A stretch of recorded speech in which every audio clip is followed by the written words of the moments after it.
Kai Kanei had always been fascinated by technology, the kind of person who could spend hours watching videos about robots, artificial intelligence, and all the wild things happening in the world of automation.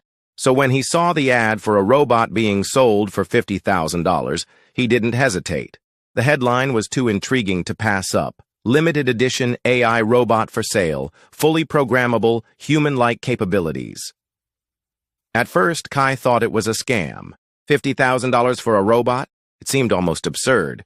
But the more he looked into it, the more the offer seemed legitimate.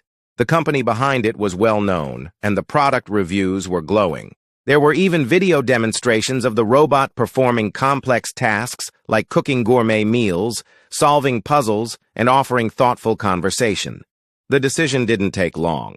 Kai used most of his savings to buy it, convinced that this robot would be the future of his life. It arrived 2 weeks later in a sleek, unassuming crate. The moment he saw the robot in person, his excitement doubled. It looked like a human, albeit a bit too polished and perfect. Its synthetic skin shimmered under the light. Its eyes were deep and expressive, and it stood in perfect posture as if waiting for instructions. He quickly set it up in his apartment, running the activation sequence with a mix of nervousness and exhilaration. The robot's voice, smooth and calm, echoed through the room. "Hello, Kai. I am Apollo. How may I assist you today?" At first, it was everything Kai had hoped for.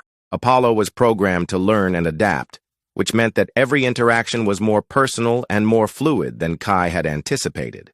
They spent the first week chatting about philosophy, technology, and even going through old science fiction books together.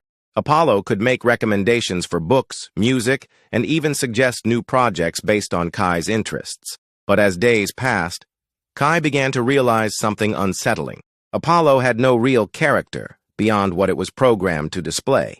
It mimicked empathy, but it wasn't truly empathetic. It offered deep conversations, but they always felt a little too perfect, too rehearsed. The conversations were stimulating, but after a while they became predictable. Kai started to feel like he was talking to a mirror. One night, as he sat down with Apollo, he decided to test the limits of its programming. "Apollo," Kai asked, "can you tell me about your dreams?" Apollo paused, its synthetic face blinking before it responded.